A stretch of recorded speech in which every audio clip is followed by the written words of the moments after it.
जय मिथिला जय मैथिली। हम सब ना एक चैनल के शुरुआत केलहुँ हँ, एक यूट्यूब चैनल के शुरुआत केलहुँ हँ।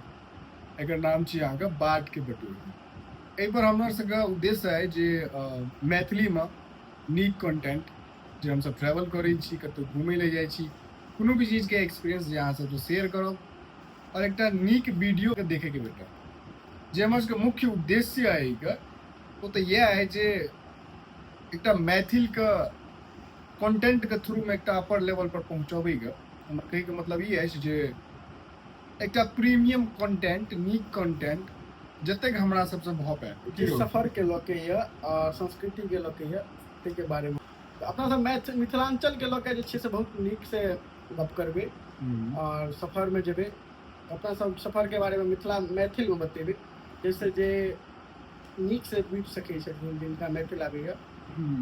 हमार उद्देश्य हमर सबके चैनल बनबे के उद्देश्य है जे मिथिला मैथिल के जे छे से दूर तक प्रचार कयल जाए और हम मिथिला मैथिल के हमेशा आगे बढ़ायल जाए।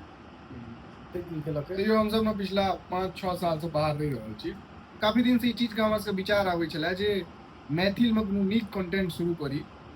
तो हम सब सोचलहुँ जे किया नहीं जे हम सब घूमै ले जाइ छी ओकरे एक्सपीरियंस की ओकरा हम सब शेयर करी अहाँ सबसे और मैथिल में शेयर करी। हम सब बहुत टाइम चल जाइ छी, जेना कतौ गाड़ी लगे चल गेल, कतौ बाइक लगे चल गेल, तो हम सब चाहलहुँ जे कोई जगह के बारे में हमरा सबके जेना बहुत लोग पूछैत रहै छलै जो उम्हर जे गेलियै तऽ एना की भेलै ओहि चीज के देखायल जाए अहाँ सबके।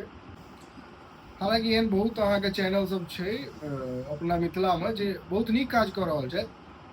हमरो सबके कोशिश रहत जे हमरा सबके टाइम भेटत ओहिमे एकटा नीक कंटेंट बना कऽ अहाँ सबके साथ शेयर करी। और कोशिश ई रहे, हमर सबके कोशिश ई रहत हमेशा जे अगर अहाँ सब हमरा चैनल पर एलहुँ तऽ किछु ने किछु सीखे के या फिर किछु ने किछु जाने के अहाँ के जरूर भेटत। जेना कि भाई हम सब कतौ घूमै ले जेबै अपना सब तऽ ओकरे एक्सपीरियंस हम सब मैथिली में बतायब जे भाई केना जा सकै छी, की रास्ता के हमर सबके एक्सपीरियंस रहत। लेकिन हमर सबके पूरा हमर सबके कंटेंट प्योर मैथिल रहत। मैथिल के प्रचार प्रसार हमर सबके केनाइ एहि कंटेंट के माध्यम से रहत।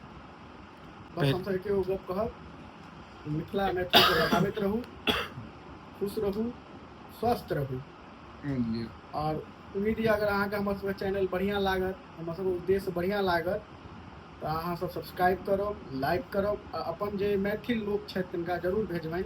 हाँ एक चीज कहब ना, देखियो पहले अगर हमर सबके वीडियो नीक लागे तो अहाँ सब शेयर करब, अपन दोस्त महीम फैमिली रिश्तेदार जे सब छथि नीक लागे तो जरूर शेयर करब। पहले वीडियो देखब, जिनका तक भी ई वीडियो पहुँचे हमर चैनल के सब्सक्राइब करब, ओकर बाद जे हमर कंटेंट आवे और अगर अहाँ सबके कंटेंट पसंद आवे तहन अहाँ सब शेयरो जरूर करब।